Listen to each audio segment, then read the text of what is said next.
What is everybody? Welcome back to the Baseball Now podcast. I'm your host, Mason Braggins, joined by Steven, as always. Sorry for missing last week. I just want to come out and say that.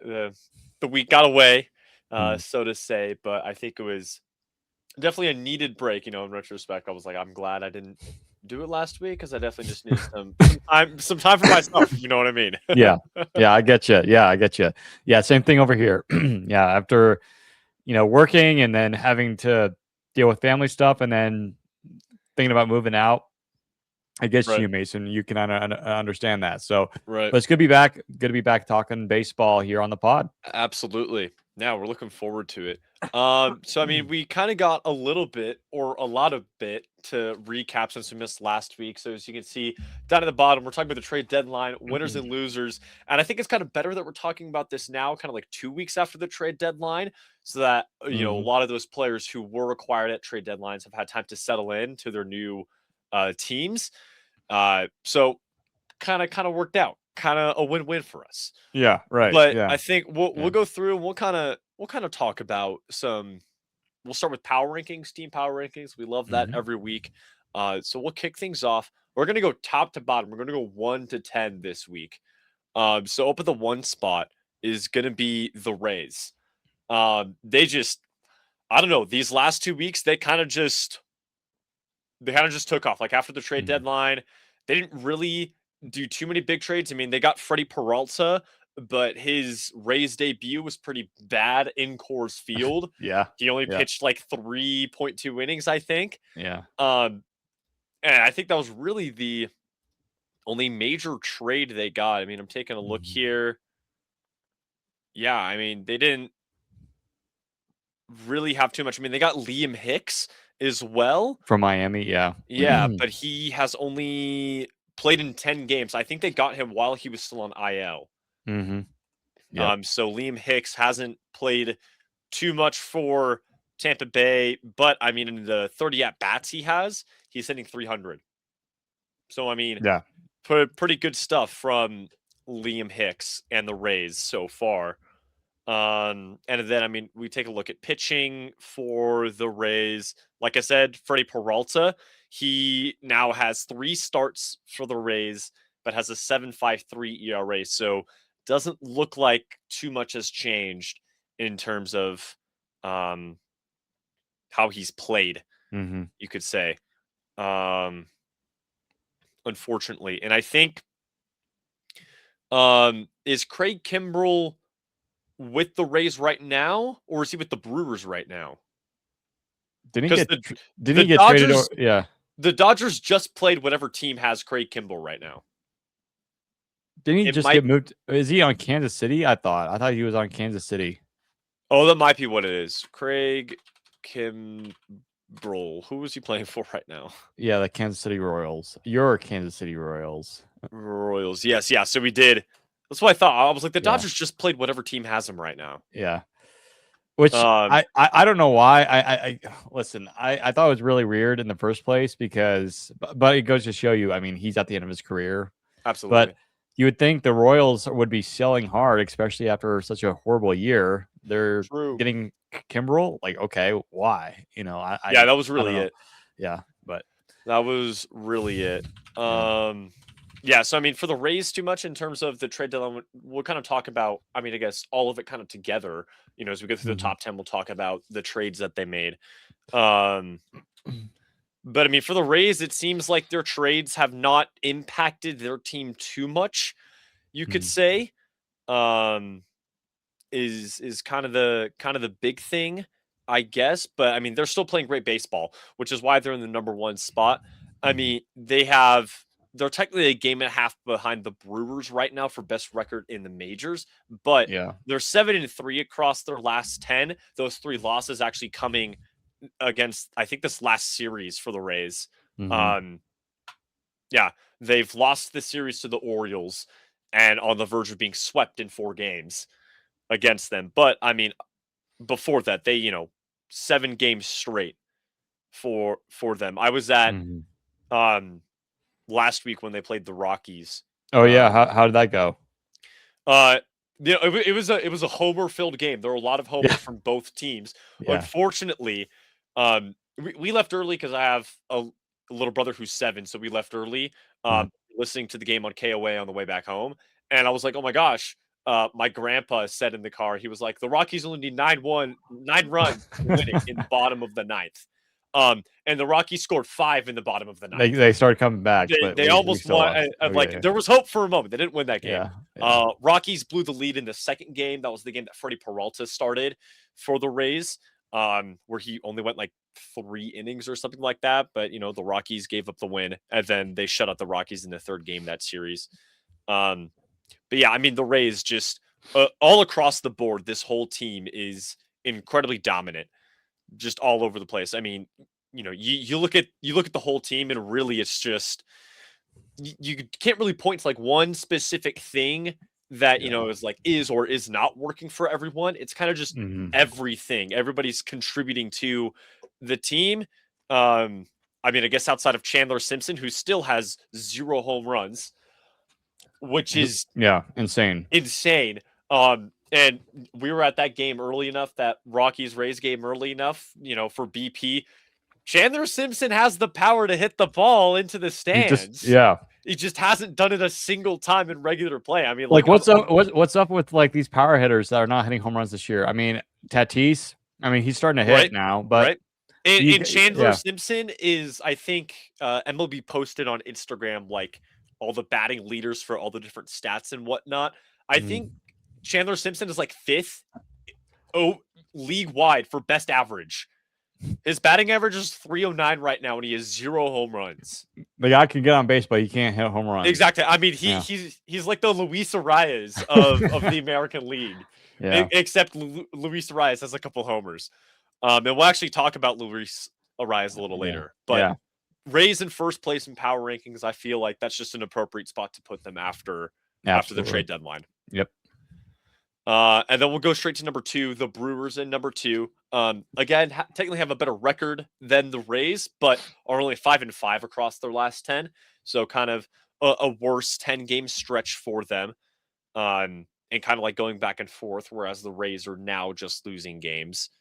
After winning, I think, 10 straight or something like that. Mm-hmm. They won a lot. But the Brewers still, I mean, it's just, they're a ridiculous team. I mean, I think the only thing that really keeps them out is they got swept by the Padres before flying into LA, which I hate that the Padres won, but I think I like a little bit more, considering the fact that the Brewers are going to be a potential playoff opponent for the Dodgers rather than the Padres. Yeah. So I'm a little bit more okay with that. Yeah. But I mean, yeah. the Brewers, I Insane. mean, looking at stats, I mean, they don't have anybody batting over 300, but that's not really a big woe for them, because everyone is still, at least their hottest hitters, the people you would expect to be hitting well, Churio, Mhm. Bowers, Contreras, Turang, all hitting above 250. So, which is great to see for this team. And we have Mizorowski, who I think without a doubt is winning Cy Young for the National League this year. He should be. Yeah. If he doesn't, it's rigged. Yeah. I agree. Yeah. He has 210 strikeouts and has a 1.75 ERA. I'm not sure. Yeah, I'm not sure if our listeners watched it on Instagram or wherever you catch your reels. But yesterday, when he struck out Otani and Freeman, I'm like, to get out of the bases loaded jam, I'm like, dude, I was like, he's from another planet. Really is. Because he gave up 3 straight hits to the bottom of the Dodgers lineup. I was watching that game, to Teoscar Hernandez, to who was batting in the 8th spot yesterday? Edmund, I think, might have been batting in the 8th spot. Sounds maybe. about right. But then Hunter Fiducia, the catcher that day, yeah. He gave up 3 straight hits to load the bases. I was like, we just need anything past the infield to score some runs here. But no, he strikes out Otani, and Otani did not make good swing selections. It was right down the middle too. The strikeout pitch was right down the middle. Swung at a high fastball, washes a pitch on the bottom corner, which just goes in for a strike, and then just misses a fastball down the middle. Yeah. Which Otani is normally on top of. Yeah.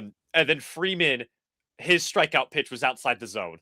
It was so unfortunate that they. Yeah, I was mad about that. Yeah, but I do want to say, good to see Freeman okay after the other day when he went into the dugout. He went all the way down, It not just into the was dugout. It yeah, was that was in the down the first game stairs. of the series, I believe, Yeah, that was or so the second scary. game.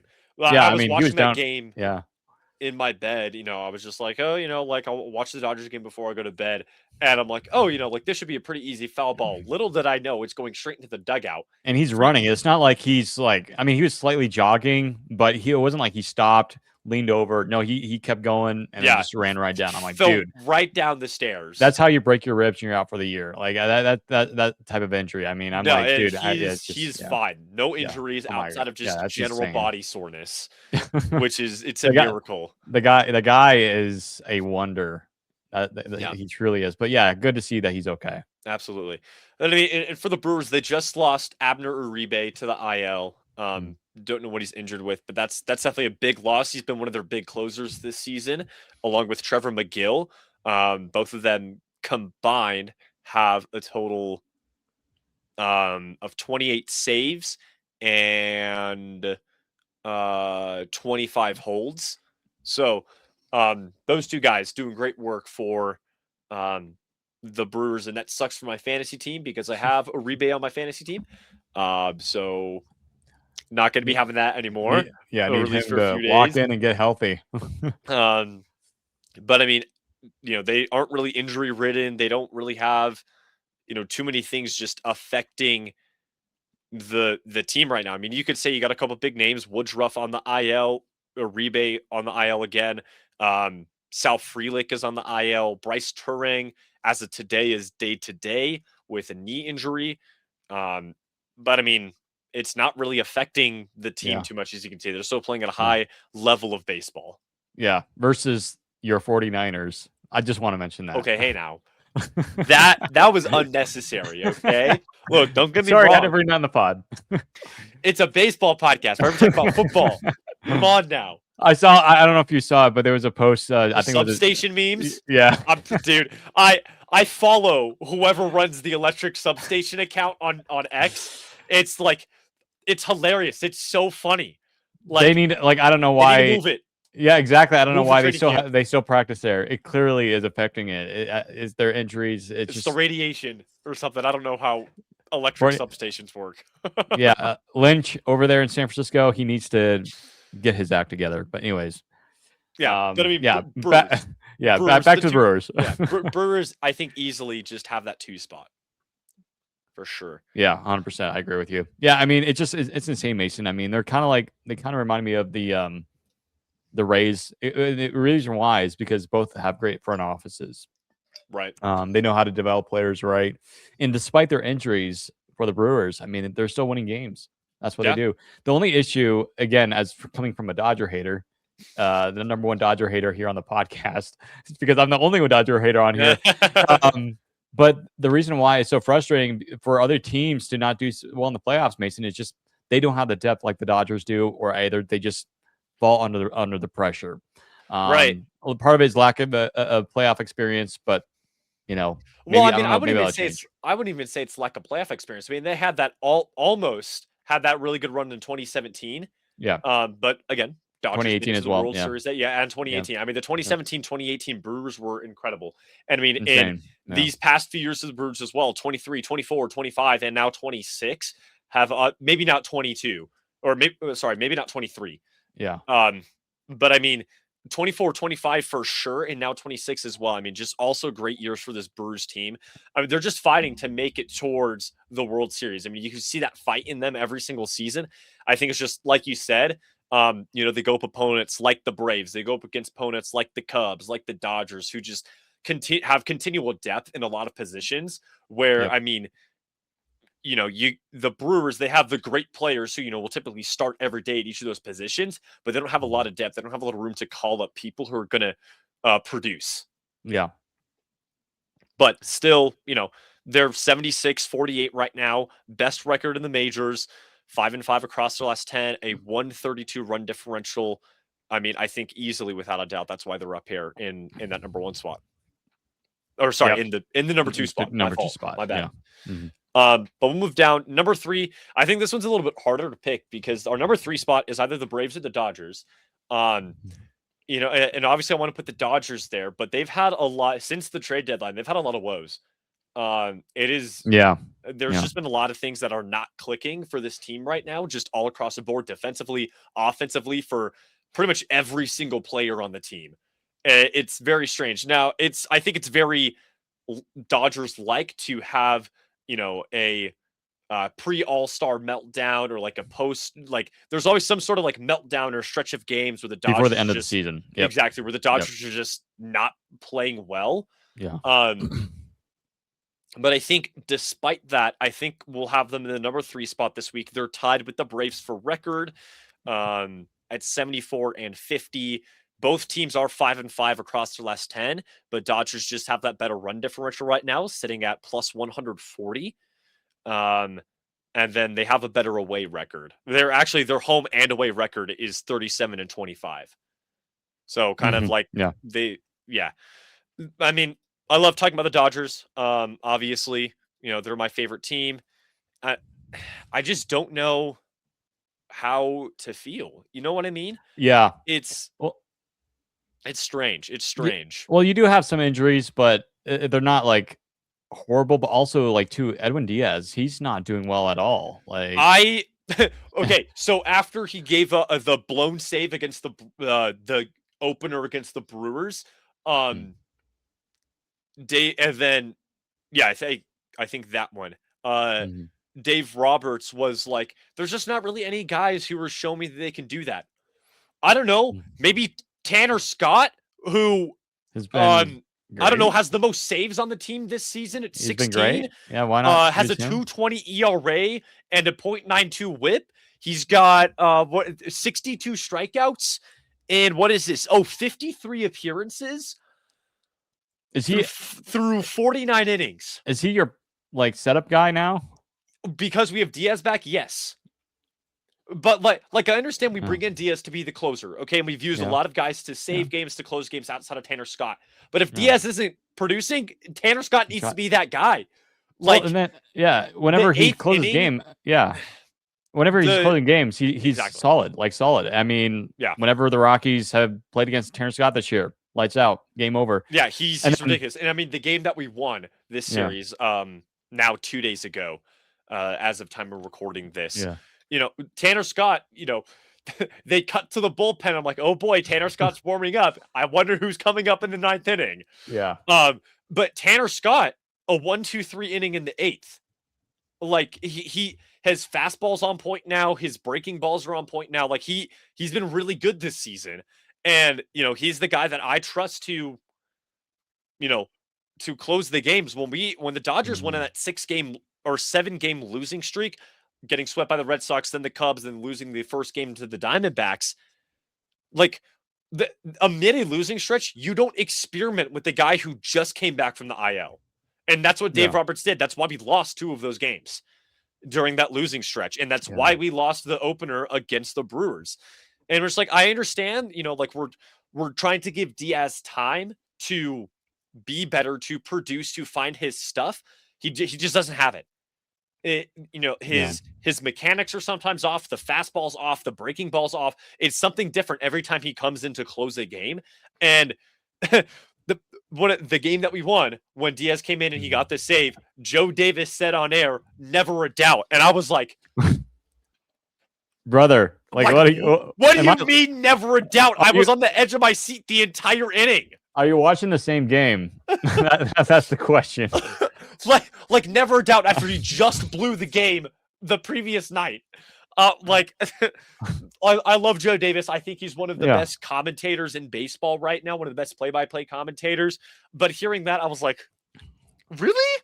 yeah. Really? I I want, I mean, want to, I want to share this stat with you, Mason. So I'm not. This might have changed given the last couple days, but across the majors, though they have experienced a recent spike with a 4.7 ERA since July. oh The yeah, bullpen, that's yeah, bullpen, the bullpen's been an issue. yeah. A lot of it has to deal with Diaz, and Diaz, right? yeah. At least since the trade But deadline. I mean, you also have to factor in, yeah, you're going to have some bad performances some nights, but that is very concerning and something that you do not need, especially if you're trying to go for another Right. late October postseason Exactly. run I going mean, into November. and So and before you read off this stat, I want to say yeah, the only guy on the Dodgers pitching staff who has a worse ERA than Edwin Diaz right now is Miguel Rojas. Miguel Rojas is the only person who is coming to pitch for the Dodgers who has a worse ERA than Edwin Diaz. If you want to go actual bullpen staff, Edwin Diaz has the worst ERA for the Dodgers at 10.66 in 15 appearances. Yeah, Anyways, I what mean, what is yeah. your stat that? Well, that was yeah, it was 3.97 ERA this year, roughly. Again, that might have changed. Again, this is Well, I'm and, just looking off of that's not Google, for a but collective bullpen. yeah, That's not awful. no, For a no, collective bullpen, that's not bad. well, yeah, I mean, if it's under 4, then you still have a good bullpen. 4 and up, and definitely 5, then that's like you have a bad bullpen. Right, You but I need to mean, fix things around. since the end of July, it's at almost 5. I believe is what it is, Yeah, right? yeah, Yeah, and it's just I know that there are a lot of guys that were trying to give time, a lot of yeah, guys that were trying to make sure, like, they're pitching, they're getting innings, and we're trying to yeah. make sure that they're finding their stuff, especially if they're coming back from ILs and whatnot. Is But Vest it's just like yeah it's is yeah. if we're Oh, trying to sorry. make history, there's not a lot of room to try and experiment. You know what I mean? Yeah. Like One. I would say if you know, like I don't really see it for a near future where the Dodgers aren't a playoff team. Like Mhm. that's just they've been that good of a team for a very long time. It's hard to imagine a baseball October without the Dodgers in it. In some Yeah. capacity, whether it's a wild card, the divisional series, the champion series, or World Series. Trying to think. Like Yeah. it's. I think since like 2012, I think the Dodgers have been in the postseason every single year since 2012. Yeah, for some reason I thought it was old. Yeah, you might be right because that was the year I think it was okay. LA, St. Louis, that's when St. Louis was really good. Giants, Pittsburgh was Pittsburgh. I feel like they were a wild card team that year because it's no, it wasn't no Cincinnati. 2012. Yeah, it's St. Louis, San Francisco, Cincinnati. I think was decent. Maybe Philadelphia. That's when Okay. Philadelphia still had Ryan Howard, Jimmy Rollins, Yeah. Victorino. But I think that was 2011 I'm thinking of because Roy Halladay had his no-hitter in 2011 against the Reds in the Okay. NLDS. But anyways, yeah. Okay. So we have. Yeah. So I was right. 2012 was the last season where the Dodgers were not in the playoffs. I'll be honest, Mason, I thought it was older than that. I thought it was like 2008. But then they made No. the playoffs in 2008. I think they Yep. played the Phillies in the NLDS or CS. And they lost to the championship series in 2008. Wasn't that to the Rockies? No, yeah, well, the Rockies lost in no, the Rockies didn't make the playoffs in 2008. They were eliminated. They were close. Oh, 2009 when they was when they played the Phillies in the NLDS and they lost, and the Phillies went to play the NLCS against the Dodgers. yeah. But You know, so I so because I 2012 yeah, was the last time the Dodgers that's insane. did not make the World Series and the last time the Dodgers had a record below 90 wins. That's crazy. And I will say I remember one player. Yeah, Excluding the shortened 2020 season. you want to hear a name that I mean, you know this name already, Chad Billingsley. I remember him on the Dodgers during that era. Ooh, Chad Big Chad, Billingsley. big Chad. Oh, have it. When did it? What man? I haven't heard that name in so long. When did he play for Andre the Dodgers? Ethier, obviously he was a longtime Dodger. That's when he was younger. I think Yes. Manny was a part of those teams, right? Manny Ramirez, or was that just before he got there? Because Manny I was don't in know. 2000. But oh Manny my gosh, Ramirez, yeah. I miss. I think I posted on my Instagram story, but it like Andre Ether and Matt Kemp. Those guys were best buds. I mean, one could argue Matt Kemp. I mean, he didn't he win an MVP one of those Did years? he? I don't know. If not, he should have because he was absolutely insane. I mean, he set a lot of record books for a lot of Dodger history, of course. Right. But yeah, I mean, Rockies legend, by the way, 2020. When the Rockies That out is of true. nowhere, That is true. He played out for of the nowhere, we Rockies. signed him out of nowhere, and he was okay, but you know, it just why was he there? I really don't get why. But That anyways, is true. back to the Dodgers. I don't want to get on a trail here. Yeah, but so I mean, it's hard to imagine, the Dodgers not being in the playoffs because they've been in it for, pretty much about 13 years, 14 if they make it this season. Yeah, Which they have a almost 100% chance to make the playoffs. So we're not to the time where we're clinching divisions yet or clinching playoffs, but as of right now, ESPN says that the Dodgers have over a 99.9% chance to make the playoffs. Yeah, Um, there's no question they're gonna make it.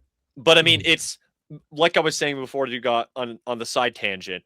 Um, you know, I really feel like we're not at the time of the year where we should be experimenting with who should, be coming to the rosters. You know what I mean? Mhm. I think without a doubt, Dave Roberts is going to put Edwin Diaz on the playoff roster, which I'm going to hate unless he locks it in the Yeah, last month and a half of the regular season.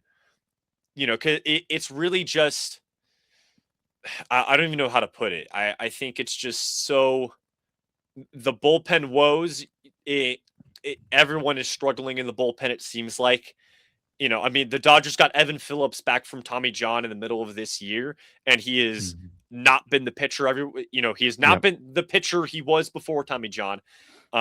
Right now, he has a 5.25 ERA in 15 appearances, so yeah, not amazing. But I mean, also across the board, the bats have not been good. I yeah. mean, we're seeing it in Shohei Otani's numbers now. Yes, he still has almost a 300 batting average, but he's down to a 289, 389, 542 slash line. Yep. He's been striking out much more frequently. He has 121 on this season. Um, I need to find.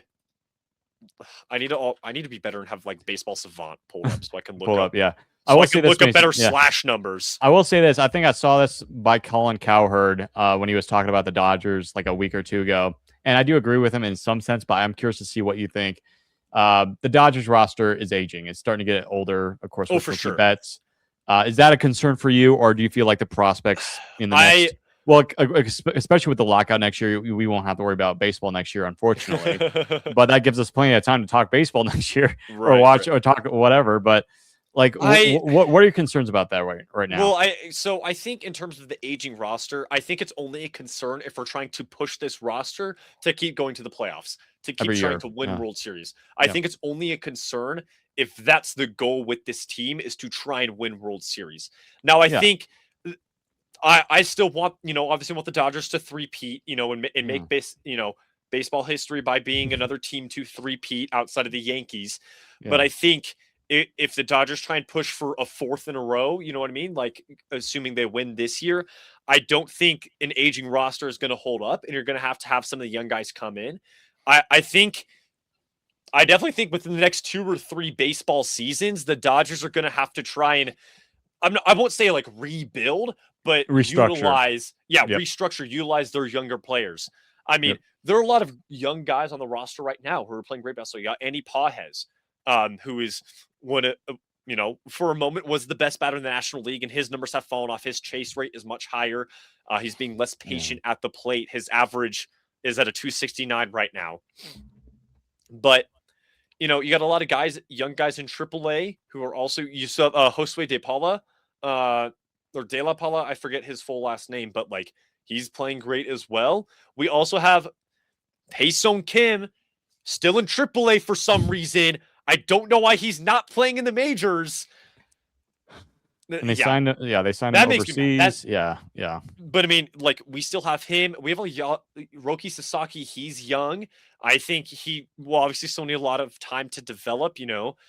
hmm, But I think he's there too. I mean, you have Alex Call. He's young. I'm glad the Dodgers didn't trade him because he was definitely on the chopping block. I would say. You have Robleski, Sheehan. Although Sheehan's not as great, there are just a lot of really young guys on the roster who I think are going to be able to, you know, keep this team alive. But I mean, even the aging guys on the roster still show that they can play at an all-star level. Again, Freddie Freeman. He's how old is he? He's 36. So I mean, he really realistically has 2 years, maybe 3 years of baseball left in him before he retires. But hmm, the fact he's having a career year this season at 36 years old, yeah. which is Keep going. insane. Yeah, Um yeah, I mean like you look at Freddie Freeman's stats, I mean, some of his best seasons obviously with Atlanta. Um the shortened 2020 season, he had 214 at bats, hit 341 in 2020 with the Braves, which is crazy. Yeah. In 2013, he batted 319, 2016, 302, 2017, 307. Like 3 straight years batting over 300, 2016 to 2018. And then another 4 straight years batting over 300, feeding into his Dodgers tenure. So from 2020 to 2023, he batted over 300 all of those seasons. Close to it in 2024 and 2025, and he's batting over 300 again. His career batting average 300. Perfect 300. Like that's not every day you find a guy whose career batting average is 300. So I mean, despite the fact that Freeman's 36, I think he's got realistically 2 more years of at least 250 average play. I know we got to move on to our other power rankings, but I am curious: is he going to retire, or when he goes in the Hall of Fame, will he That's retire? tough. Will he wear a Braves hat or Dodgers hat in the Hall of Fame?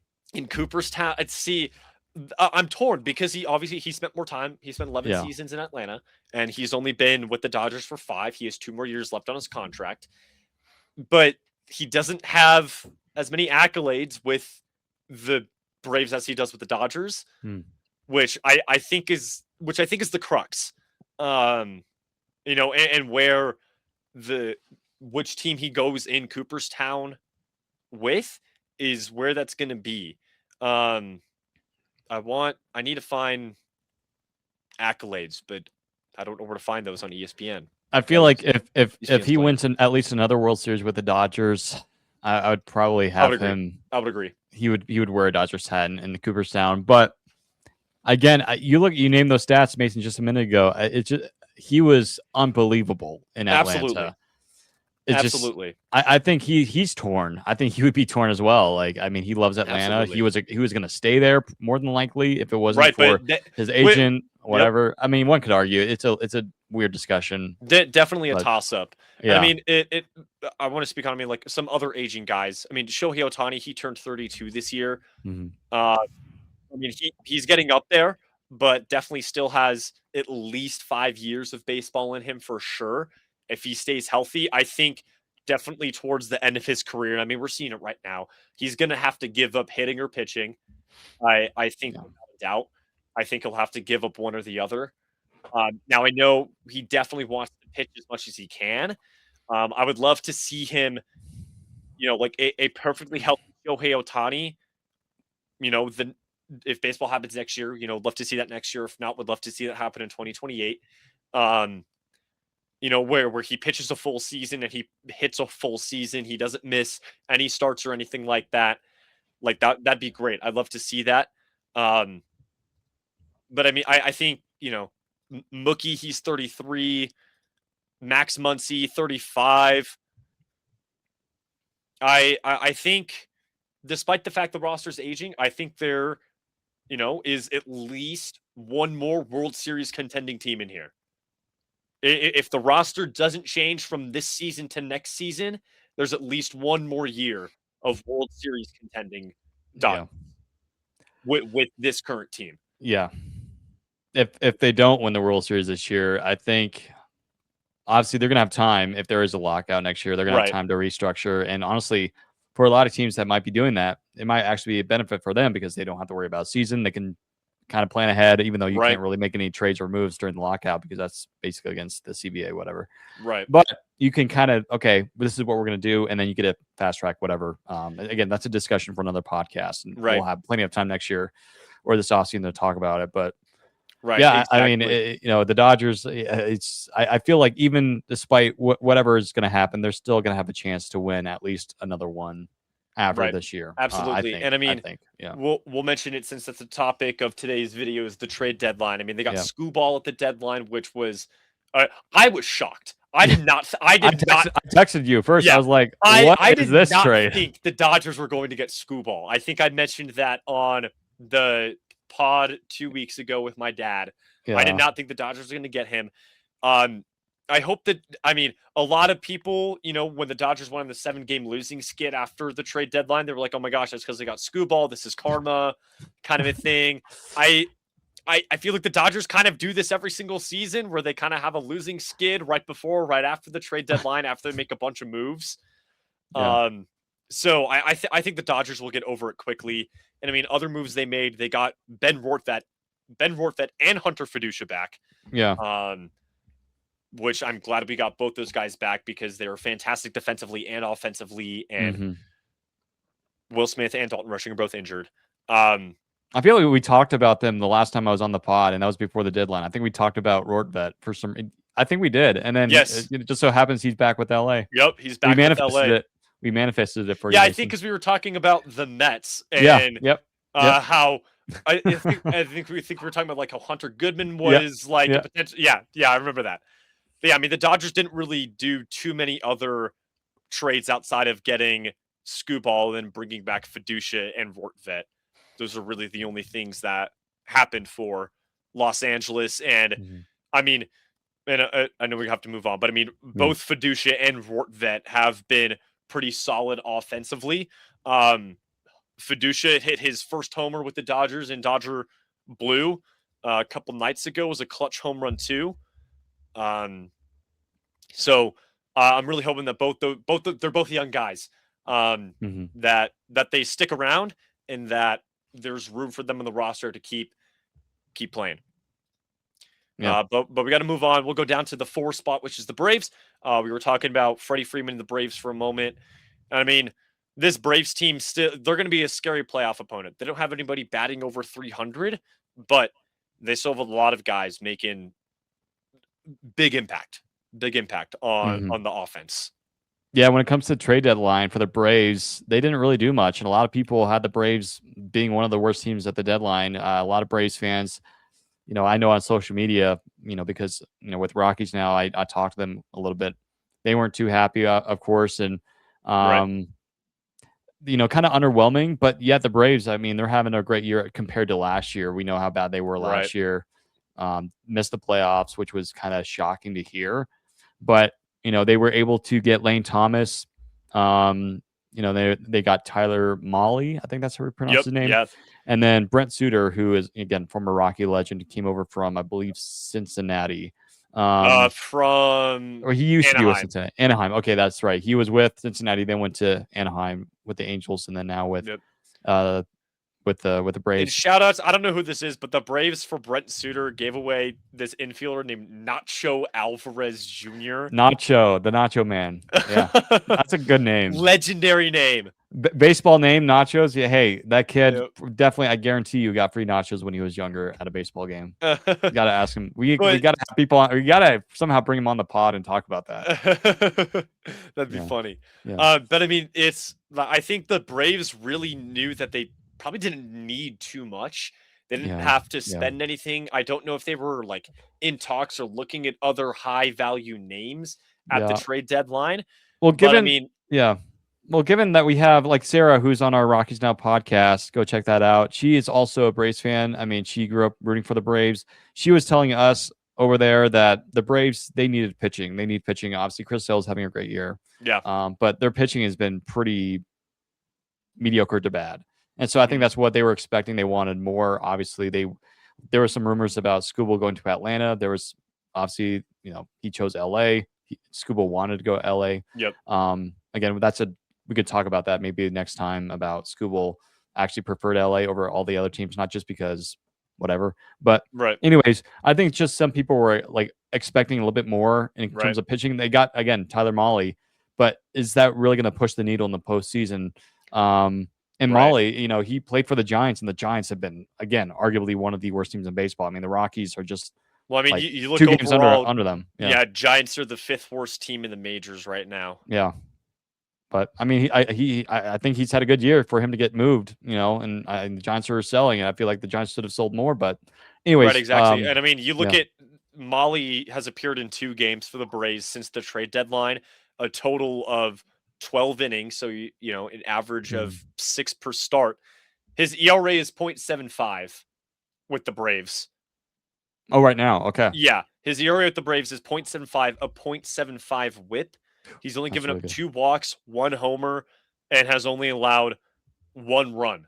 And And Alex, I'm guessing yeah, that 1 run was the 1 homer. He's only given up a solo home yeah, run yeah. through 12 innings since being Hey, traded. Alex So I think Anthopoulos knows what he's doing in Atlanta. He's such a great guy, and it's so funny. Mason, to see all these Braves fans say, "Oh, we need to fire Alex Anthopoulos." Like, dude, No, I think he's doing probably great work. he's probably one of the best, if not the best, baseball guys minds in the game right now. Like, I Was don't know he why.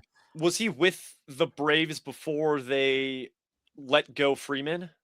Yeah, he was there when they went to the World Series in 21. I think honestly that's probably the only questionable decision he's made is to Yeah, not yeah. re-sign Freddie Freeman. Yeah, yeah, I think that would be it. But also too, part of me says it's not necessarily his fault either, because again, we don't know the whole story yet. I mean, it might be a while. It might be until Freddie retires we'll know the whole Right. story, The whole because story of how that yeah, happened. yeah, kind of like with other baseball legends that have retired. We don't find out, oh, about this issue. I don't know. We'll find out later on Right, eventually. exactly. But But I mean, the Braves, I think comfortably, and I mean, I wouldn't be mad if you put them in the top 3 over the Dodgers. Like yeah, I think that's fair to have them up there. I think it's fair to have both Dodgers and Braves in the top 3. It's one or the other. I don't it's not both. It's one or the yeah, other, but I'm not mad if you leave the Dodgers out of the top 3 this week for power rankings. Just because of how dominant the Braves have also been in their division. Um, hmm yeah, so I think we'll leave him there in the 4 spot. Obviously letting my bias get the best of me, as it yeah. does usually every week in the power rankings. Every week, yeah. But yeah, I When think are Braves sit there Yeah, right nice in that 4 spot. yeah. The 5 spot will go to another NL team, the Cubs. Um, and you can't put any other team above the Cubs. I think without a doubt, if you have an under 70 win team in your top 5 for power rankings, I think you're just wrong. Um, Yep. because that I mean, like that just doesn't make sense. That's just silly. But the Cubs in our 5 spot for this week, they're 72 and 52. They're 4 games behind the Brewers for first in the majors. They have a plus 107 run differential. Fun fact: the Cubs have scored the second most runs in the entire major league, behind the Washington Nationals. Um, and I mean, we can't talk about the Cubs with MVP PCA. I said Yeah. this 2 weeks ago on the Yeah. podcast. If Shohei Ohtani doesn't pitch again, PCA wins MVP by a landslide, without a doubt. He He should win. He should he win. should. What I Yeah. mean, yeah, the only thing that would put him over, and if you listen to the podcast 2 weeks ago, you'll know what I said. It's that if I think that pitching, if there is a two-way player, I think pitching should matter for their qualification for MVP. I think that like that's a hmm part of how they play baseball is Yep. pitching as well as hitting, like Shohei Ohtani. So I think to solely remove Shohei's pitching stats from his qualification for MVP would be wrong.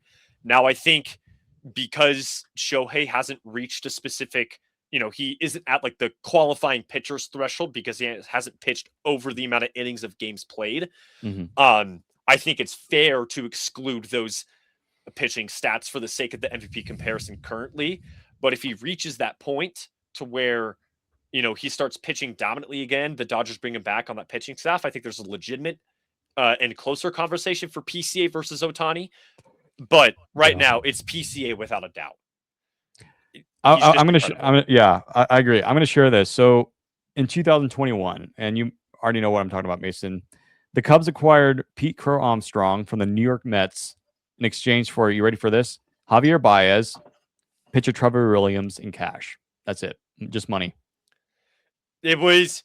I think people were saying that this was a bad trade for the Cubs. Yeah, people thought this was excellent. Hey, good job, Mets. You got, You got Javi Baez, yeah, you got Javi Baez, and and then he was a bust. complete bust. And I remember Jolly Olive, who is a John Boy Media guy. Shout out to Jolly Olive. He's a Mets fan. I remember I think they just did a reel about this when he reacted to it. Back in 21 when the trade happened. But back then he was like, "Oh, this is a great trade for the Mets. We got Javi Baez. He's an infielder that can provide defense, good power." Was on the And 2016 Cubs World Series yeah, team. and he was having. I mean, he was having a good year. And that's when the Cubs still had their team from those years with Yep. Bryant and Rizzo, and then they split apart during that trade deadline, the famous one. And yeah, man, it's funny that I think listening to the Mets broadcast crew, I think was it earlier this year when the Mets and the Cubs were playing each other, PCA had like an inside the park home run, and one of the Mets broadcasters was like, yeah, basically saying, I don't know why we got rid of this guy, meaning PCA. And it's just Right. like the guy is, like you said, Mason, he's going to win the MVP if it's not for Shohei. You know, Yeah. if it's not Shohei, he's going to win it. Oh, And I think, absolutely. you know, both of them absolutely deserve it. But if it's not Shohei, it's definitely PCA. And 100%. I think yeah, yeah, I think the only other name that you could put up in that conversation right now would be CJ Abrams, but I don't think he's anywhere close to PCA or Shohei Ohtani for the he's National League. not. You know, I, I yeah, I think it could be an option if both Ohtani and PCA just like fall apart in the last few weeks. yeah, But I don't see that happening to Pete Crow Armstrong or Shohei no, Ohtani, no. especially with his elite defense. I mean, you look at his overall WAR, 7.2.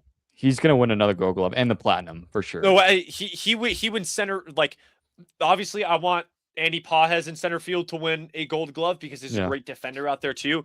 But with PCA still in the National League, that's not happening for Andy Pages because, yeah. I mean, his D WAR is 1.8 right now. His range factor 2.79, which I don't know how to measure range factor. Is that good? I think so. It's good. I feel like Doyle, former Rockies, now on the White Sox. Will you know, I want to talk about that very quickly, but I think Doyle had Well, I like mean, a we'll three talk or about the White Sox. We yeah, will. yeah. I think Doyle had like a 3 or 4 a couple years ago when he won the Gold Glove. I think Doyle had like a I don't 3 or know what 4. range factor really means, but I think We'll that's good. Google it. We'll Google it. We'll go with that's good for now. But PCA slashing 277, 375, 530. That slugging percentage, that's insane. An Yeah, OPS of 905. those are Like, video game numbers. literally, Yeah, that's yeah. like like if I was playing on the hardest difficulty in the show, that'd be my numbers. I play on like the baby mode, so I'm batting 800. Okay, Rookie like mode? No, that's rookie mode. Then what's the next one? Is I it play on amateur mode. Thank you very amateur? much. Okay, It's yeah, yeah. beginner, rookie, amateur. I play on amateur, and I'm Mhm. batting 800. Yeah, yeah. He's PCA is playing on beginner mode, Yeah, and for real. yeah, yeah, And I mean, you have Alex Bregman. I thought Alex Bregman was going to be a bust for the Cubs when they got him. He's not a bust, but I don't think he's he's warming as up. He's warming yeah. up. But he's not a standout star. I mean, he's batting 253, 344, 405. So not horrible numbers. He's Yeah. doing pretty good.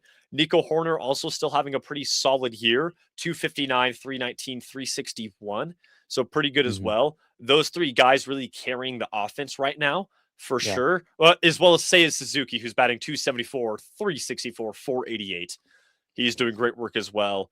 And then on the pitching side, I really think it's kind of just the offense that is most of the games. Yeah. Like, sure, the pitching will have a good start, but I mean, the offense will kind of just explode if something falls apart. You know what I mean? Yeah.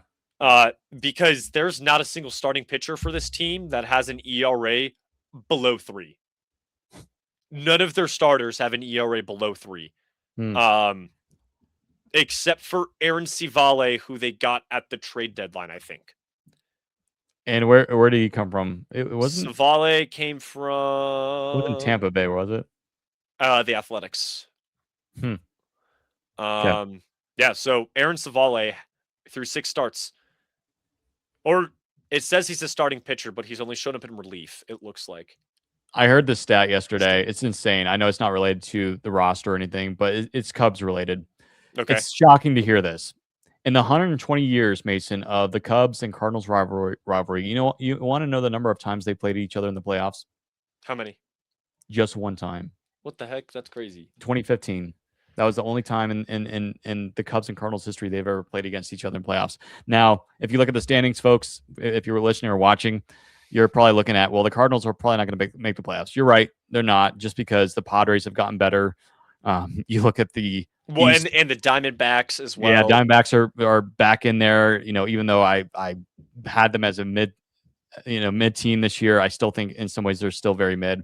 I mean, they lost the series to the Rockies, but at the NL wild card, the Cubs are obviously in first place for that wild card position right now. Yeah.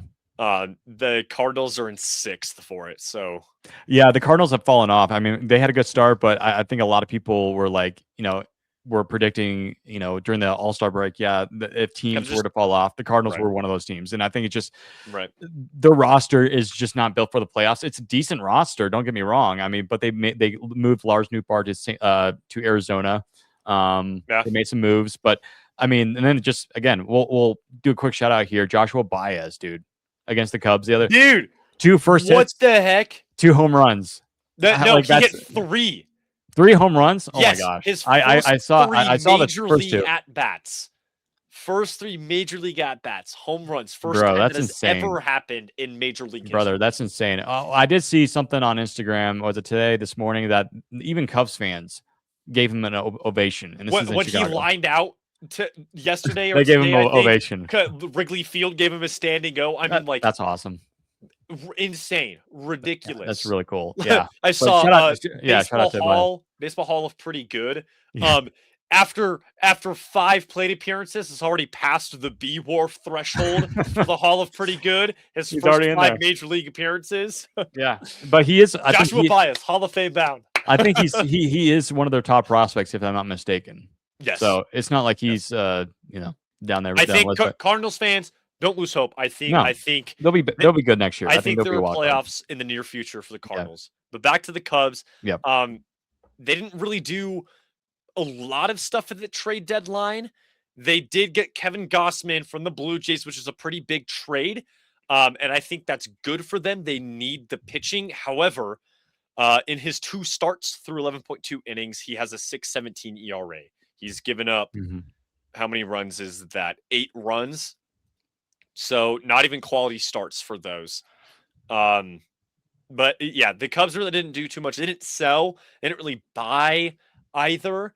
But definitely still easily with Mhm. how good their bats are. Obviously, their record. That's why they're in the 5 spot this week. Yeah, I agree with that. And then we'll move down to the 6 spot. This one's a little bit harder to pick because I kind of want to put the Red Sox here. You know what I mean? Yeah. But Yep. they're 3 games back, or like 2.5 games back of the Yankees right now, who are still miraculously in the wild card for the AL. It's kind of shocking. I think I have to put the Yankees here in the 6th spot. Yeah. The Just because AL of is the so fact, bad. This AL is so bad. yeah, the AL's It's whack right now. horrible. It's There's ridiculous. only like 3 good teams. Like Yeah, really, it it's was the White Sox, then you have the Yankees, Rays, and and the Red Red Sox. Sox. So we had That's like it. 4 good teams, and then the Astros, who just recently landed on top of the division, Yeah, and they're not which is even good. crazy, by the way, because they were in last place for the first half.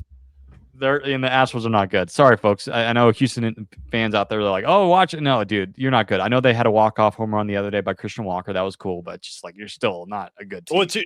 two in a row walk-offs against the Mariners, who are Yeah, uh, pretty much tanking this year. after being 8 outs away from the World Series, they're 9 games below 500. Different They've topic for a different video. yeah. Um, Yankees in the 6th spot this week. I think everything's kind of just okay for this team. You know what I Yeah. mean? Like they're kind of just having a collective fall off. Like it's since the All Star break. I mean, Ben Rice, who's batting over 300 before the All Star break, is in the home run derby. Ben Rice is only batting 251 now. That's what the home run derby will do to you. Yeah, I guess so. And like, sure, he still leads the team in home run with 33, which is insane. Actually, I'm glad that Hunter Goodman did not do the home run derby because he's still Hunter Goodman. He's with Kyle Schwarber for the National League home run. Yeah, but I leader. mean, it's very interesting, and I mean, outside of Schlittler for pitching, and maybe Ryan Weathers, the starting pitching is kind of just okay. Max Fried kind of coming back in here though, after coming back from the Mhm. IL, is at a 281 ERA with a 1 WHIP. So he's kind of coming back as well. Not amazing though, but still solid, I will say. The Yankees, I think they did some big moves at the trade deadline.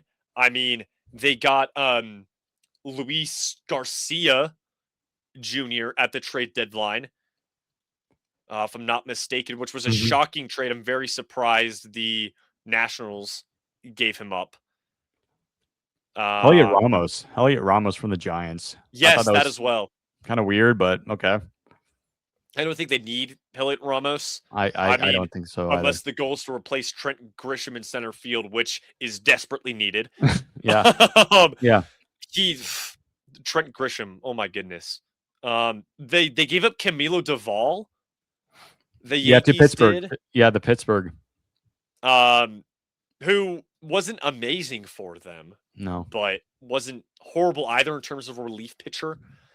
Um, yeah, I think quite a few interesting trades from the Yankees, but I mean, for Luis Garcia, since coming to New York, where is he? I gotta find him. Is 238, 283, 381. So not horrible.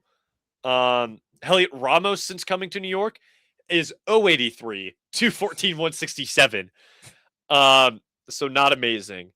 I think the Yankees just still need a lot of help in a lot of positions, and they don't Yeah. have it. Especially, I mean, and the reason that they need help in some of those positions is because they got some guys on the IL. Yeah. You Yeah. still have Giancarlo Stanton in IL. You still have Judge on the IL. Judge actually just began playing catch this week Just started. or last week. And Cody Bellinger just hit the IL again, or sorry, is starting a minor league rehab assignment. Cody Okay. Bellinger hasn't played in like a month, and because of the collective fall off of the entire team, now has the best batting average for the team. And he hasn't played in like a month. That's horrible. Like it's very strange. It's very strange, and it's like I think really the only thing that's holding the team together right now is just the win column. Yeah. I think if they had less wins, like I don't know how this team still has this many wins Yeah. with Above water. How's this team floating above water? exactly Yeah. because it looks like they're drowning. Well, yeah, I think it's just because I think a part of it too is just how bad the American League is, and you're having to face against like Kansas City. I know they're not in the same division, but Kansas City, Right. Athletics. The Athletics are actually worse than the Rockies, believe it or not. Um, And the Angels. Shout outs Angels and and Angels, Athletics being yeah, worse than the Rockies. yeah. Thank you. And then but It's just there were only 5 teams in the American League who have winning records right now. And yeah, I think if the Yankees continue to have this collective fall off, they're not going to be a they're in playoff trouble. team. I They're in think, trouble. yeah, I think I mentioned that a few weeks ago. Is that Yeah. like if they don't get their act together, because they look just as bad as they were before the trade deadline. Yeah, like, again, I mentioned this in the pre-show meeting that my brother has a friend who's a Yankees fan, a coworker, and he is pissed because the Yankees are so bad. Well, it's funny to say, oh, you have no right to say that because coming from a Rockies fan Right. family, we're like, oh, it's easy to say that, when your team is 27 World Series titles and you're like, what was it, 14 games above 500. Right. But Mason, like again, like you said, you look at the Yankees ever since the trade deadline. This has been a really like bad team. Right. And Despite it hasn't they're like winning some games, which is great, exactly. but the way they're winning it is just like they're somehow squeaking by, and this is a They're team just that's not a playing World Series team. they're going against teams that are just playing worse than them somehow. Yeah, it's just like it's again. I'm going to use the football analogy. You don't want to like in the NFL, you get these one-score games or wins, which is good, but then it's against teams that are like 3-10, or like these are like the bottom tier teams of the league. Exactly. And I'm not saying the Yankees are doing that every single game or every single week or whatever, but it's just the fire It's of like it's not. it's the Yankees are playing like how the Patriots from last season are playing. Like the Patriots Yes. should not have made Yeah. the Super Bowl last season. Yes, They it's just so yeah. happen to be playing significantly worse opponents, and I think Yeah. that's what's happened with the Yankees. Yeah, rather than the Yankees being like a 69 and was it 55 win team, Yep. Yeah, or 50, 69, 69 55. Yeah, they play more like a 55 69 team. Absolutely. I'm just gonna go out and say that. Absolutely. And then this is not me because I hate the Yankees, because there's actually other teams that I hate the most over the Yankees. But it's just this team. They need again. It's just they're good on the road. But at Yankee Stadium, they're just 4 games above 500. So they again, it's not over for them. Again, they're probably going to make the wild card, Right. for sure. Unless the Red Sox. I think there's It's a good chance for possible. the Red Sox. Yeah, I mean, I think that the Red Sox could do it, Mason, and I think despite them starting the year so bad, and we were saying the Red Sox might be the worst team, one of the worst teams in baseball. We actually I remember on our Rockies podcast, we had a conversation that the Red Sox could be worse than the Rockies this year. Well, that backfired pretty badly. Yeah. Yeah. And now again, the Red Sox are only 3.5 games back. So the Yankees are in trouble. From the They're in Yankees, trouble. we'll actually transition and talk about them right here in our Yeah. 7th spot this Yeah. week. I think, they had that 15 tying their historic record 15 games in a row winning.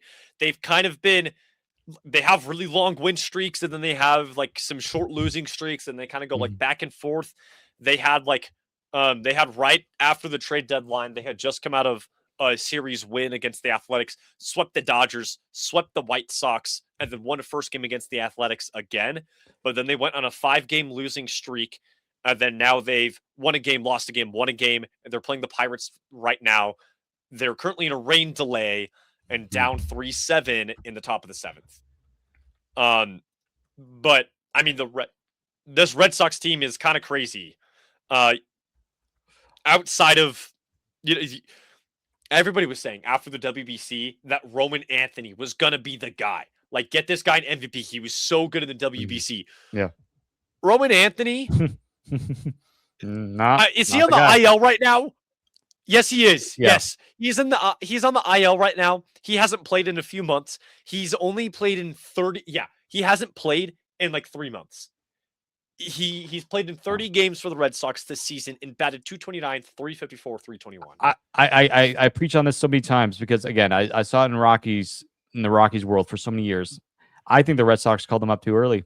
They put too much pressure on him, and it got to him. I really do think it got to him. I'm not saying he's going to be a bad player. I think he's going to be. I mean, we saw how good he was in WBC. There's right, talent exactly. there, but it's just like there's so much pressure you're putting on the kid to be the guy, Right. and then you're gonna try to put that on your other players. I'm sorry, but then okay.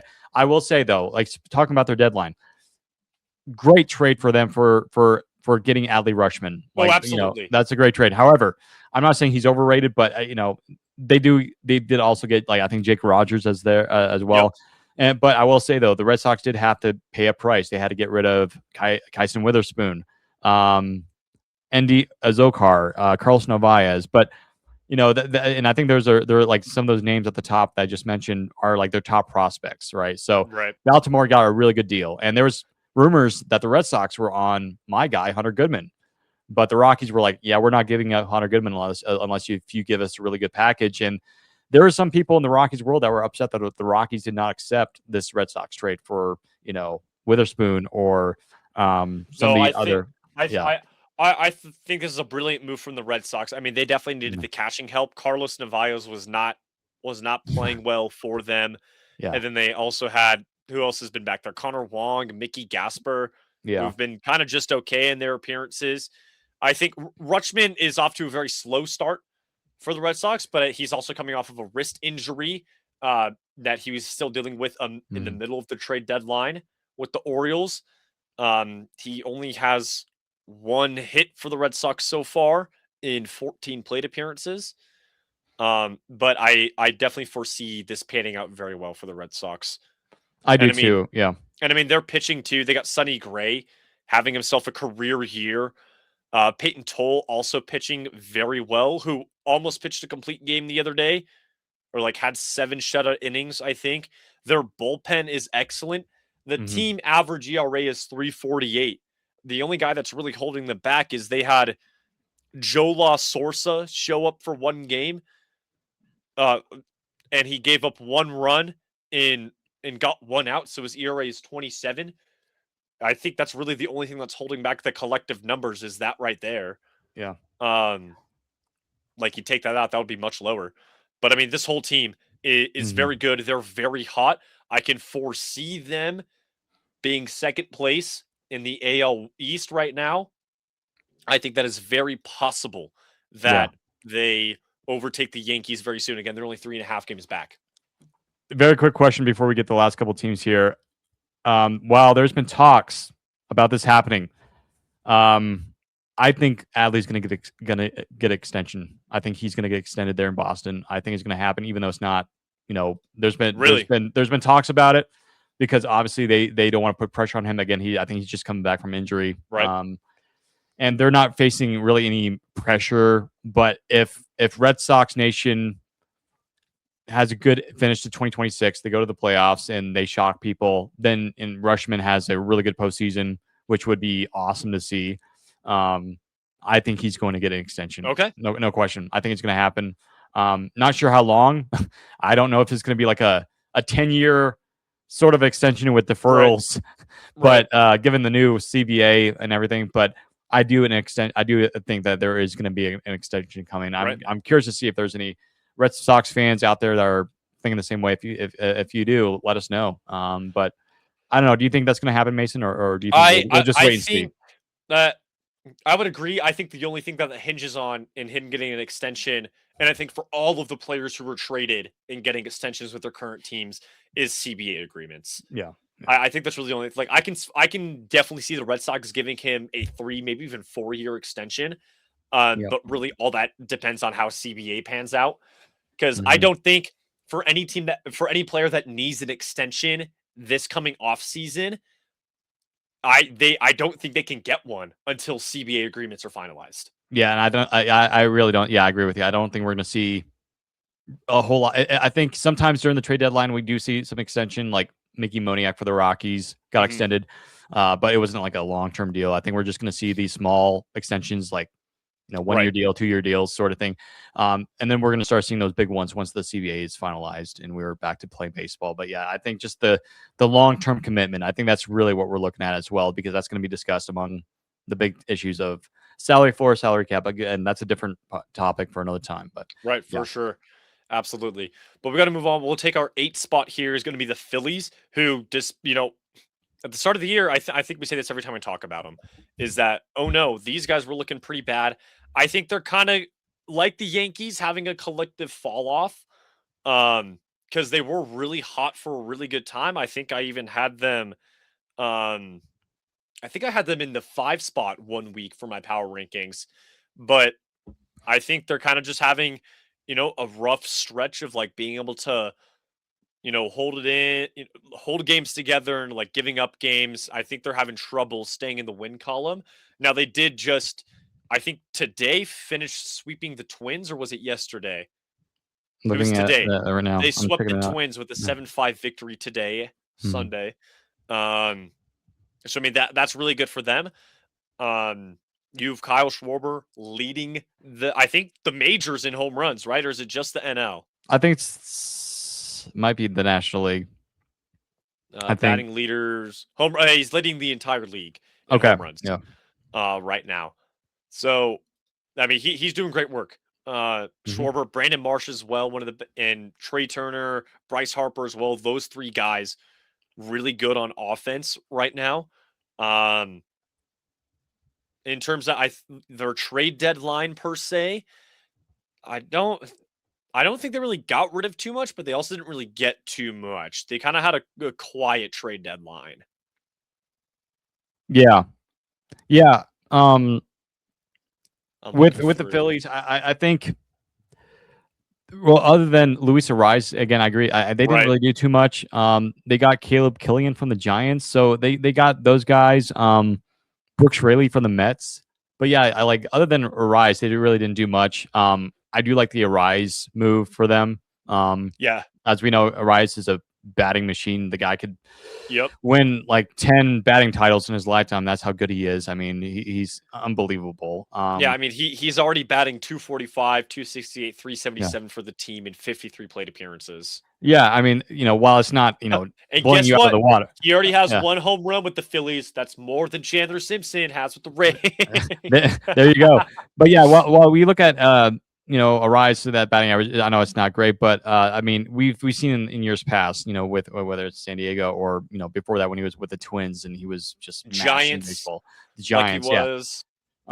The guy can get on base and he can win batting titles. It's just, right now we're not seeing it, but I do like that move for them. Infielder, they were looking No. for an infielder. So it's a good move for them, but yeah, they didn't really, do much. And I think, I'm very curious to see, and I think really in all perspective, I think a lot of teams are like preparing for the lockout. Um, Right. I really do think that. And I think at the end of the day, I already know my winner for the deadline. We still have a couple more teams to go, but I already know the team and, that team as well. But, Philly, we saw a lot of teams that really didn't do much other than maybe like the Red Sox that, they Right. got the notable Rushman trade, but really not a lot of teams made a big banging move other Right. than, of There were course. a lot of Yeah. different teams that made big moves, but it wasn't like a lot of big Yeah. moves from one team. It was just like Yeah. a lot of big names from a lot of different teams were Yeah. traded to numerous teams. Hmm. And I think that the Phillies again were that team where they really just only got Luis Arias, which I was shocked that's where he ended up. Yeah. I definitely thought that he was not a trade candidate. I thought he was staying in San Francisco. Yeah, they just got him this offseason too, Yeah, right? so Or was it last no, year? they had him last season. Last year? Yeah, you might be Yeah. right. Yeah. Yeah. So I mean, it's interesting. I think regardless, the Phillies, I think they have a very real chance of making the playoffs. Again, they're in the second position for the NL wild card, which, if I remember, is it 5 teams that make it in the wild card, Uh, or is it so what is it? 6 teams per league. So you get one team gets a bye, 4 teams in the wild card series. Okay, Yeah. Uh, so yeah, so Wait, they're no, no, no. second. They're Am I right? second right now for that. Yeah. I'm trying to think because actually in the wild card series, Or yeah, is yeah, it yeah, yeah, yeah. 3? You're right. Yeah, yeah, yeah. It's 4? It might be 4 because again, so you have one bye, and so you guys, so one team wins and moves on from there. So that yeah, I think it's 2 wild card series, or is it 3? It might be 3. I'm trying to think. Like again, my brain is not running. I think Um, it's 16. it's 3 per league. 3 per league. Okay, 3 per league. Yeah, Because you have the top 2 in the NLDS. league Yeah. who are straight into the division series.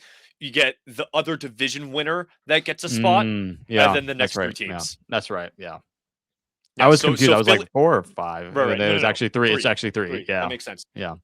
But yeah, so Philly's in that second spot right now. I think I could see them being passed by, potential teams like the Padres or Diamondbacks, even the Marlins or Cardinals if they win more games. But I Mhm. think right now Phillies, I would say have a pretty comfortable chance to make the playoffs. Yeah, they're making it. It's going to be a wild card team for them. And it's like every single year, the pressure keeps building up for them. Is this the year they actually do it? Right. Like winning a World Series, they've been there, went there in 2022. Um, what's going to happen with some of the players? Of course, that was a question we asked last year. I remember Right. talking about the Rockies pod. Is it like what's going to happen with the Phillies? Is it bust? For them. But I mean, they extended some of their players. Remuto's still going to be there.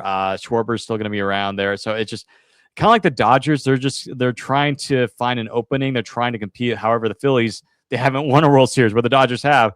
But Right. it's for the Phillies. It's just like trying to figure out when is that opportunity.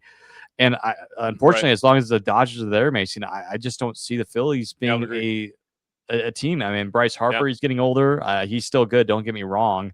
I mean, if you watch the Field of Dreams game, that was awesome. But you look at the team. I Eh, mean, I it was it was a awesome for the Phillies. It wasn't awesome for the for the Twins. Twins, yeah. But but you look at the Twins. The Twins are not that great, and I thought the game Also was boring. I'm sorry, boring matchup. That was like it, I watched it. It was yeah, I agree. okay. Also, can we please revoke Netflix's streaming rights? I 100%. Yeah, I like hate watching live streams on Netflix. I like Matt Vescursion. He's a cool guy. I like him on MLB Network, but on Netflix, that was horrible. But also, too, I love the Field of Dreams game, but not between one really, a good team, a really good team versus a team that probably shouldn't be playing there. Also, Um, and I'll say this, but this is an extended conversation for another time. Um, I really feel like the Field of Dreams game should just have no advertisements. Period. yes, please. Not on the I agree. jerseys, Yeah, not in the stadium. Just like that's the yeah. type of venue where you just need to not have advertisements. The Bet MGM and the FanDuel ads when the entire point of the movie is about how gambling is bad for baseball. They're literally Bro, we who's doing the marketing right now? we've lost the plot. Complete lost the plot. Like, who's doing marketing right now at MLB? Like Exactly. they need to lose their job when the CBA happens. But anyways, yeah, man. I mean the Phillies. They're a good team. They're a good team. I think, Yeah, I think for as long as the Dodgers have World Series window, the window is closed for the Phillies. yeah. It's not going to be open until like proven otherwise. Like, Exactly. but anyways, yeah. I mean Phillies, good job. I mean, hopefully, again after last year, disastrous elimination against the Dodgers in that game with Ryan Kerkering. you feel bad for the guy, but it's just like in those moments, I don't know why he didn't throw the first, Mason. I don't know why he didn't throw the first. But again, that's postseason baseball. High pressure Emotions are moments. high. Your heart rate's over 200 beats per minute, so it Yeah. happens. But anyways, hopefully for the Phillies' sake, they can try to find a way to go to the World Series and maybe win it this year. I don't know, but I don't think they will. But we'll see. We'll see. Yeah, for sure. We got two more teams here in the top 10. Our number 9 team is gonna be the White Sox. The White Sox are my trade deadline winner. I wow.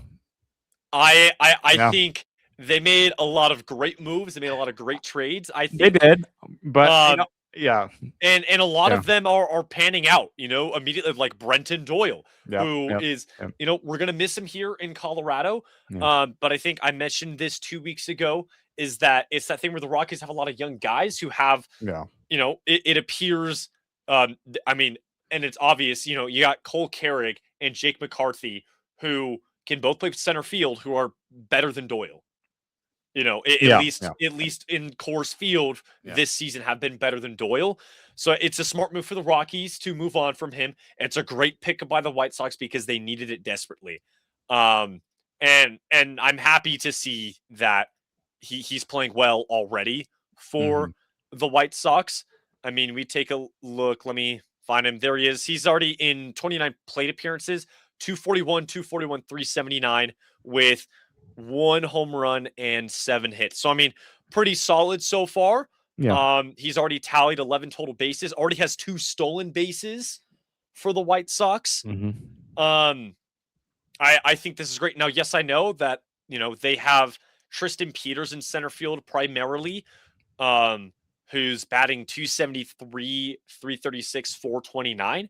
But I think having a guy like Doyle behind him is excellent. He's because they really haven't had a backup behind him to have. hmm Um, so I think it was good for the White Sox to get him. They also got some pitching help, which was nice. They definitely needed it, like a lot of pitching help. Um, Yeah, I think in the White Sox get the trade deadline win for me. yeah. They got Luis Castillo, Brazoban, if that's how you pronounce it, and then Joey Bart, who got moved Yep. again. Yeah, I mean Castillo again. I'm not really looking at his stats, but for years he was really dominant with the Mariners and and with Cincinnati, of course. Um, but yeah, that trade happened early in the deadline. The Mariners traded Dominguez, Nolan Jones from a Rocky, by the way, and Boston Smith over there. Yeah, I mean, I don't have them. I think they're definitely maybe my number 2, number 3 team in terms of the deadline winners. Mm, And we haven't really talked about the losers, but I think they're we'll wrap it up just like maybe very yeah, quickly real talk about quickly. like instead of going into detail, we'll just wrap up like our losers. But I think the White Sox had a good trade deadline as well. I wouldn't put them at number 1 because again I think you probably know what my number 1 team is, but they're up there for sure. I think Doyle. Well, I'm still concerned about his offense and playing in Chicago. Again, it's not Coors Field. Again, I know I don't like the people that blame Coors Field for offensive, numbers, but I will say though, I think we all can agree there's It a factor helps. that it It helps. helps. It helps. But again, it doesn't, mean that you're not a Hall of Famer if you have Hall of Fame numbers like Todd Helton or Right, Larry exactly. Walker or whatever. But anyways, yeah, Doyle, I think he's going to do okay there. I think his defense, that's really why they got him, I think, because Right. White Sox, I feel like the White Sox are getting guys that play very good defense. Again, you're playing I think a bigger outfielder, like outfield. I think in Chicago, it's not one. I don't think it's necessarily the biggest outfield in baseball because I think it's Kansas City and I think Colorado. I think it's got a wider arc on the back Yeah, compared to Coors Field. yeah, and whenever you watch games, whenever I watch White Sox games or highlights, I always look at Guaranteed Rate Field, which is now called, and I always look at that's a massive outfield. But anyways, point is, I think the White Sox had a good trade deadline, Yeah. and I think they're going to make the playoffs, which is insane considering just 2 years ago they were the worst team in baseball. They were so bad they were worse than the Historically Rockies of so. last year. Yeah, Historically so. yeah, and they were worse than the Rockies last year. That's how bad they were. And look they're going to probably, if they keep this going, win the division, which is Right. absolutely, they're going to be in the, yeah, of course, originally in the original playoff format, they would be in the division series. But, they're probably going to be in the wild Right. card series, But I mean, but you it's look, just, wow. since they're not in the wild card, like they would get a bye to the divisional series if the playoffs started today. Tom is so happy. I guarantee you right now. It is, yeah. It's like And I think their success is in part due to the lack of success from the rest of the American League, but Yeah. that's not to take away from the actual success that they've had as a Yeah, farm baseball team system, this they've season. drafted incredibly well, made very good trades. They Like they they have turned around, yeah. Yeah, they have genuinely been a good team this season. It's Yeah. just also their successes in part with the fact that the American League is So not great this season. so bad, yeah. But Yeah, yeah. but we'll wrap it up. Our number 10 team is the Diamondbacks because I refuse to put the Padres in top 10 when Thank they're you. hovering around 500. So Diamondbacks, welcome back for another week in the top 10. Woo! I'll take that. Yeah. Um, Even though that they did lose today, now they're half a game back behind the Padres because of that. So hopefully the Guardians beat the Padres today. I agree. Yeah, So I that so can't I that can't stand them. when today's recording started, they were tied 66 and 58, which is why I'm putting the Diamondbacks above the Padres. The fact that they're now a half game back is irrelevant to me. And despite the fact that the Padres are 7-3 across the last 10 compared to the Diamondbacks 5-5 now, I still don't care. I hate the Padres. Side note, I saw this video the other day that was like, fans of baseball teams, like which team do you hate the most? As a Dodgers fan, I hate the Padres the most. Okay. Now, Yeah. it's not because we have a historic rivalry. I'm not going to take that away from, like, I don't hate the Giants. Like, I love that we have a very fierce Yeah. and historic rivalry. I love that. I hate the Padres because they think they're better than everybody else. That's why I hate Padres. They're the child that they think they deserve everything, and yet Exactly. they And that's they why I they hate the definitely do Padres not the deserve. most. Yeah. Um, yeah. And that's why the Diamondbacks are up here in the top 10. So again, welcome Diamondbacks. They've had a really good stretch of games since the trade deadline. I don't think they did too much per se in the trade deadline. Just looking through everything that happened, I don't think there's too much that happened for this team. Yeah, again, I think they got like Lars Nootbaar from St. Louis, Which was a crazy trade. I was very surprised. Yeah, I mean, I wasn't really thinking they were looking toward outfielder, because I think that's who I think Nootbaar is an outfielder, but Yeah, Nootbaar is an outfielder. I mean, I'll speak to that. I mean, they have Corbin Carroll, they have Yeah. Waldschmidt, they have Tim Tawa, they have Gurriel Jr. They have a lot of outfielders. So very shocking to see them grab Nootbaar. And he has so far not been great for them. Yeah, I will say I'm looking at a bunch of articles on my phone right now, and a lot of people were saying that Mike Hazen, the GM there, was very unhappy with the deadline actually for Arizona, considering, which is again kind of weird because they're in a wild card spot right now. But they were looking for pitching, which they definitely need. And they didn't get any, I don't think. No pitching whatsoever. I don't know if they were ever in the Scoop Bowl rumors because Arizona is Arizona, and it's just like, but one can wonder. But yeah, I mean, listen, Mike, and for Arizona, I mean, you still have a wild card team, and to be honest with you, I think both of us, Mason, both have the Diamondbacks being basically mid-tier team this year. Right. I think they've had a good year so far considering where they're at, and now if they keep this going again with 6 weeks left in the season, hats off to them, man. I mean, Arenado picking him up, and he's having a decent year. It's not like he's having a years when he was in Colorado, obviously. And Nolan, again, he's gotten some home runs recently. I think the last like a week or two, he's gotten some home runs. I mean, he's having a better season than I would say his average in St. Louis. St. Louis, yeah.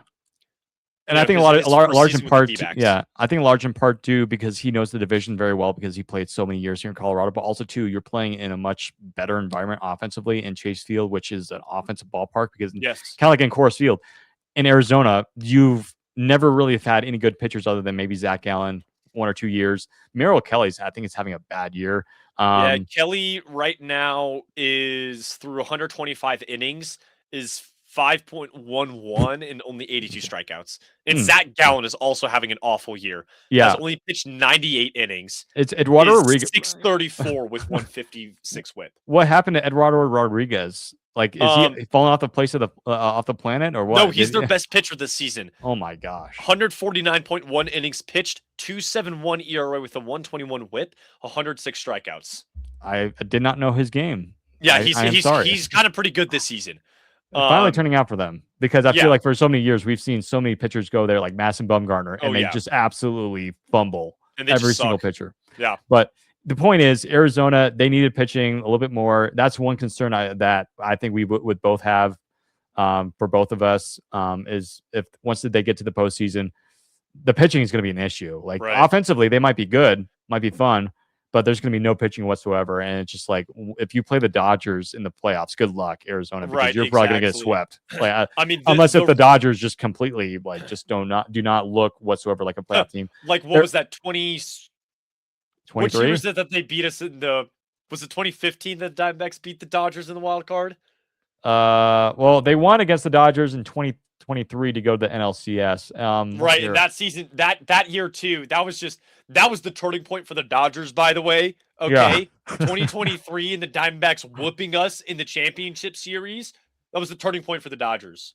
That was a horrible series. I remember watching that. I was happy because I was, but however, at the same time though, I remember thinking like, I'm going to root for the Phillies because I wanted the Dodgers to lose, but I also wanted the Diamondbacks to lose because obviously the Diamondbacks were kind of the rocky shoes of like rebuilding, and the Diamondbacks Right. got there before we did. But anyways, we got to end this episode. But yeah, I think Arizona, hang in there. I think Arizona could be one of those fun teams to watch. Mhm. However, again, there are concerns, especially explicitly with that team, and that's the pitching. And then plus, Yeah. if I'm not mistaken, and of course they might have gotten better. I don't know, but I think was it Paul Sewald just got DFA'd just the other day, if I'm not mistaken. Yep. And they thought that he could get back to his 2023 form when he was their closer when they went to the World Series.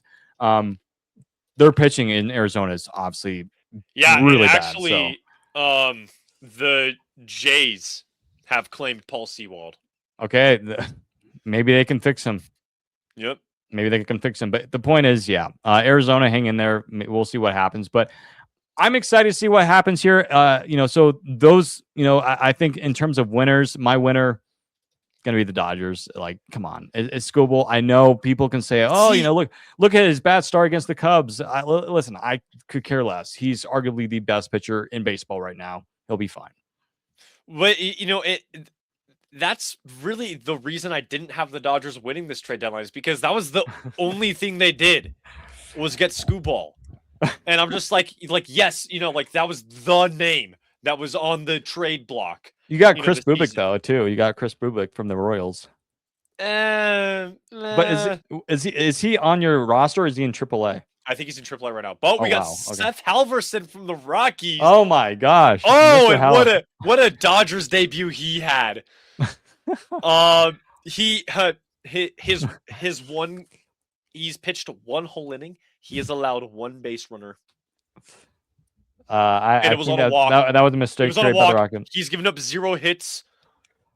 Incredible. I think that was a mistake trade. Yeah, I think that was a mistake trade by the Rockies. But hey, we got Nick Frasso from your Dodgers, and then we got an outfielder. I forget his name, but I think he got his first home run like last week. So hey, maybe it's a win for both trades for both the Rockies and the Dodgers. Yeah, but I think the fact that I don't know, just to me, like the Dodgers didn't do a lot to make it like a great deadline for them. Like it's a good deadline because we got Scooball, obviously, but I think we would have needed like at least a couple other of like semi-important pieces for it to be a great trade deadline. Whereas I think the White Sox had a great trade deadline, and they got the guys that they needed. You get Luis Castillo, which are two important pieces that they really needed. The Dodgers didn't really need Scooball because Snell just came back from the IL. We're getting Glass now back. I'm seeing a lot of people online talking about how like the Dodgers, lock up Snell and Glass now in injury prison until October, which might be true. I don't really know how I feel about that as a Dodgers fan, if that's what they're doing. But Blake Snell says coming back from the IL has been great. But I think in terms of losers, like people who genuinely lost the trade deadline. I have mine. Yeah. Actually tell me yours first. What do you think? Who do you have like who? I'm gonna go Detroit. That's fair. What in the world did you get in return for Scooball? Nothing. Arguably nothing. And I mean, like, sure, like my dad made this point when we talked about this 2 weeks ago that they were two high prospects in the Dodgers system, but like in reality, it's kind of just it's like in the grand scheme of things, you're trading away one of the best pitchers in all of majors for two prospects. Tigers are. Listen, change. I know the Tigers have played decent baseball recently, ever since the trade deadline, but it's just like Right. How is this going to help your Right. future if you're going to try to win a World Series? Like, you just upset your whole fan base. And Absolutely. I will say this too, like the Tigers ownership. Again, I know some people who are not Tigers fans out there. I'm not. I mean, my dad, he's a Tigers fan, but he doesn't follow the teams too closely. Uh-huh. But all I know is that the Tigers ownership is pretty poor. Like, and that's the issue with baseball. That hopefully they get you in Right. the CBA in the lockout. Why are these teams refusing to pay their players and then they Yep. crybaby, saying, "Oh, we don't have enough money"? It's just like, guys, if you can afford a stadium and afford building around your stadium and upgrading it, you can afford a generational pitcher that could Yep. genuinely win you a World Series title, maybe at Yep. least one or two, maybe more than that. Yep. And you look at the Dodgers; they're doing it the right way. They pay their players, and I Yeah. know you can talk about the TV deal. But still, that's not my point. You're not paying your players, Yeah. teams. You're not paying your players, and So, anyways, Tigers fans, we're sorry. We feel bad for you, but Yeah. if it's not, it's my losing team is the Tigers. But if it's not the Tigers, it would be the Yankees. They did not do much. That's fair. That's So fair. those are my I teams. was gonna put maybe also losing the deadline, the Rays. Um, Ooh, okay, like sure they got Freddie Peralta, but he hasn't really he wasn't great before the trade deadline, and he yeah, hasn't been good for the Rays in his few starts that he's had, and they yeah, didn't really get too much else in mhm. terms of things. So I think the Rays also could be in consideration for not having a great trade deadline. On the flip side, though, I think the Marlins had a good trade deadline. They didn't get Yeah, any big names, but they got a lot of players, like collectively from all the teams that they traded for and players that they traded away. I think Connor Norby to the Rockies. I like like that move I actually. think I like despite the that. fact that the Marlins traded away Liam Hicks, which I think was silly, Yeah. they got like 3 guys in return for him, and then 3 guys from the Rockies. When Mm. they Rockies traded Victor Vodnik to the Marlins, um, which I think could be a win for them. Could Um, maybe. I hope things go well for him in Yeah, Vonnik Miami. though, it just command issues. It's just Yep. been bad. So But I think the Marlins just got a lot of players, which I think, even though it's not big names, I think is reasons for we had a good trade deadline. yeah. But yeah, I think that's gonna do it for this week. We went way long. We talked about the Dodgers for like 30 minutes, which was too long. Hey, we're Um, just catching everybody up over the missing the last couple weeks. yeah, So there you go, but folks. You got yeah, an so extra one. hopefully you enjoyed this episode of Baseball Now. We will be back next week to recap the week. I'm personally looking forward to all the content that we get to do over the off season and in the Mm, postseason. Because there's a lot of fun stuff we can do with that. yeah. But for right now, that is going to do it for this week of Baseball Now. If you enjoyed, don't forget to drop a like, subscribe, follow, share, all those things. Get the podcast out there. Again, still looking for help on the social media end of things. So if you are more readily available than myself or Steven, there we go. That's the right hand. Vice versa. Yeah. If you're more readily available than myself or Steven, please reach out on our current social media pages, Baseball Now Podcast on Instagram, and then Baseball Now Cast on X. Just shoot us a DM over there. Let us know that you're interested in being a social media manager. I can't pay you anything. We don't have money. But if you can just be available to make graphics and make posts, maybe take some clips from the podcast, post them up there as well. That would Hmm. be great. We could really use the help. But that is going to do it for this week. So signing off from the Baseball Now podcast, I've been Mason, joined by Steve, and we'll see you guys next week. Peace out. See ya.